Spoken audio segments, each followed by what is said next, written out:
గత 3 నెలలుగా ప్రపంచాన్ని వణికించిన పశ్చిమాసియా సంక్షోభానికి ఎట్టకేలకు తెరపడింది. అమెరికా, ఇరాన్ దేశాల మధ్య సాగుతున్న భీకర యుద్ధం ముగింపు దశకొచ్చింది. పాకిస్తాన్, ఖతార్ దేశాల వ్యూహాత్మక మధ్యవర్తిత్వంతో ఇరు దేశాల మధ్య చారిత్రాత్మక శాంతి ఒప్పందం కుదిరింది. తన 80వ పుట్టినరోజు నాడే ఈ డీల్ ఓకే కావడంతో అమెరికా అధ్యక్షుడు డొనాల్డ్ ట్రంప్ సోషల్ మీడియా వేదికగా సంచలన ప్రకటన చేశారు. హర్మోజ్ జలసంధిని ఉచితంగా తెరిచేందుకు, నావికాదళ దిగ్బంధనాన్ని తొలగించేందుకు అనుమతులు ఇస్తున్నట్లు ప్రకటించారు. ప్రపంచ నౌకలారా, మీ ఇంజన్లు స్టార్ట్ చేయండి, చమురును ప్రవహించనివ్వండి అంటూ ట్రంప్ పిలుపునిచ్చారు. ఇటు ఇరాన్ కూడా అన్ని రకాల సైనిక చర్యలకు తక్షణమే ముగింపు పలుకుతున్నట్లు అధికారికంగా ప్రకటించింది. అమెరికా, ఇరాన్ శాంతి ఒప్పందంతో ప్రపంచ దేశాలు ఊపిరి పీల్చుకున్నాయి. ఈ నెల 19వ తేదీన స్విట్జర్లాండ్లో ఈ ఒప్పందంపై అధికారికంగా సంతకాలు జరగనున్నాయి. ట్రంప్ బిజినెస్ మైండ్ అయితే ఈ యుద్ధాన్ని తానే ప్రారంభించి తానే ముగించడం వెనుక Donald Trump mark business mind ఉందనే చర్చ నడుస్తోంది.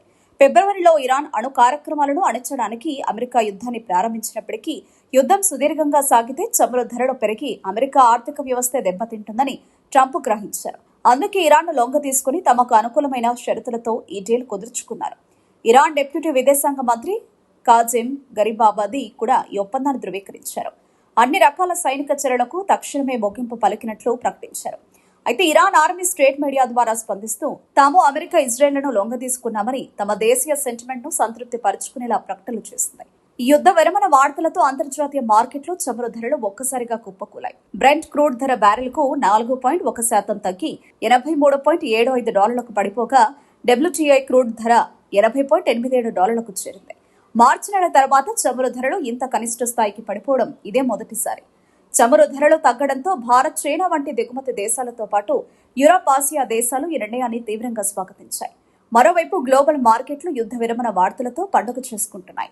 అమెరికాకు చెందిన నాస్డాక్ ఫ్యూచర్ ఏకంగా 2.72% పెరగ్గా డౌ జోన్స్ 798 పాయింట్ల ఎగబాకింది. అటు సింగపూర్, దుబాయ్ మార్కెట్లతో పాటు భారత స్టాక్ మార్కెట్లు కూడా సోమవారం ఉదయం నుంచి తారాజువ్వల పైకి ఎగిసింది. నిఫ్టీ, సెన్సెక్స్, బ్యాంక్ నిఫ్టీలు భారీ లాభాలతో దూసుకుపోవడంతో ఇన్వెస్టర్లలో సరికొత్త ఉత్సాహం నెలకొంది. డీల్లోని ముఖ్యాంశాలు: 60 రోజుల కాల్పుల విరమణ. ప్రాథమికంగా 60 రోజుల పాటు ఇరుపక్షాలు యుద్ధాన్ని పూర్తిగా నిలిపివేస్తాయి. హార్మోజ్ పునరుద్ధరణ. యుద్ధం కారణంగా మూతపడిన ఈ కీలక సముద్ర మార్గాన్ని ఇరాన్ రాబోయే 30 రోజుల్లో మైళ్లు తొలగించి పూర్తిగా పునరుద్ధరిస్తోంది. దీని ద్వారా ఎలాంటి టోల్ ట్యాక్స్ వసూలు చేయకూడదని ఒప్పందం కుదిరింది. దిగ్బంధనం ఎత్తివేత. హార్మోజ్ జలసంధి సమీపంలో ఇరాన్ ఓడరేవులపై అమెరికా విధించిన నావికాదళ దిగ్బంధనాన్ని తక్షణమే ఎత్తివేస్తారు. అణు కార్యక్రమాలపై ఆంక్షలు. ఇరాన్ తమ వద్ద ఉన్న యురేనియం నిల్వలను అంతర్జాతీయ అణుశక్తి సంస్థ పర్యవేక్షణలో నీరుగార్చడానికి అంగీకరించింది. నిధుల విడుదల. అమెరికా స్తంభింపజేసిన ఇరాన్కు చెందిన దాదాపు $12 బిలియన్ ఆస్తులను చర్చలు ప్రారంభం కాకముందే విడుదల చేయడానికి అంగీకారం కుదిరింది.